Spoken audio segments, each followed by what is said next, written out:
Salut à tous, c'est Antoine Moreau. Si vous aimez les voitures, vous êtes au bon endroit.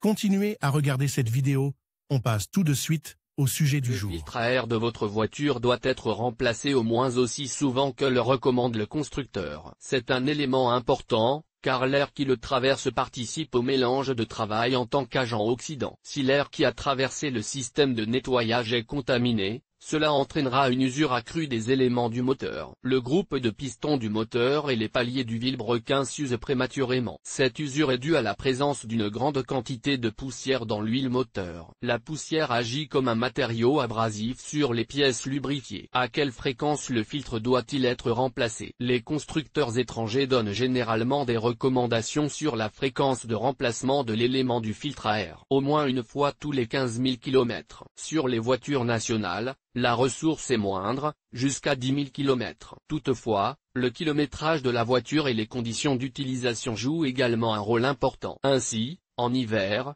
lorsque la poussière sur les routes est pratiquement absente, la fréquence de remplacement du filtre à air peut être quelque peu réduite. Au contraire, lorsque le véhicule fonctionne principalement dans un environnement poussiéreux, le filtre devra être remplacé plus souvent afin de prolonger la durée de vie du moteur. Les signes indirects de la nécessité d'entretenir le système d'épuration de l'air sont les suivants: une augmentation de la consommation de carburant, réduction de la puissance du moteur, augmentation du pourcentage de dioxyde de carbone dans les gaz d'échappement, démarrage difficile du moteur. Si ces signes apparaissent, ne tardez pas à remplacer le filtre à air, sinon son élément fonctionnel se brisera bientôt et, si vous ne prêtez pas attention à la détérioration du groupe motopropulseur, vous devrez finalement reconstruire le moteur bien plus tôt que prévu. Influence des matériaux du filtre sur le moment de son remplacement. La durée de vie de l'élément de purification de l'air dépend en grande partie de la composition du matériau filtrant. Dans la version classique,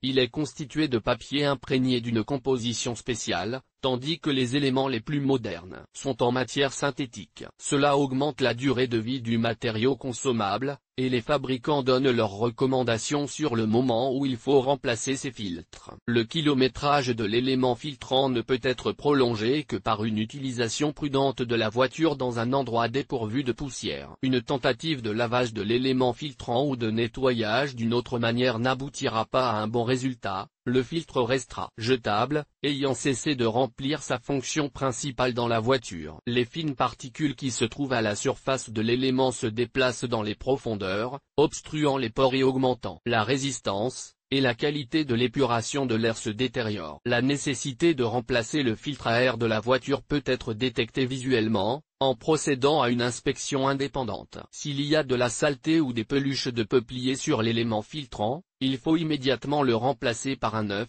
sans essayer de le laver ou de le souffler. Utilisation d'un filtre non original. Si vous utilisez un filtre à air qui n'est pas d'origine, il est impossible de répondre sans équivoque à la question de la fréquence de remplacement de cet élément. La seule chose qui ne fait aucun doute, c'est que vous devrez le faire beaucoup plus souvent que 10 à 15 000 km. Le fait est que les fabricants de consommables non originaux pour les voitures, dans un effort pour rendre les produits aussi bon marché que possible, utilisent un élément filtrant à une seule couche, en réduisant le nombre d'ondulations sur celui-ci. Dans ce cas, le papier contenu dans l'élément filtrant est 2 fois moins important. Par conséquent, il est impossible de dire exactement combien de kilomètres il faut changer ces filtres non originaux, mais il faut au moins le faire 2 fois plus souvent que d'habitude. Lorsque vous évaluez la nécessité d'un remplacement, tenez compte du fait que si le moteur reçoit ne serait-ce qu'1% d'air contournant l'élément filtrant, la ressource du groupe cylindre-piston est réduite de 5 fois ou plus. Par conséquent, ne laissez pas votre voiture fonctionner avec un filtre à air épuisé, même s'il semble propre à l'extérieur. L'économie réalisée à ce niveau peut conduire à une réparation imprévue du moteur.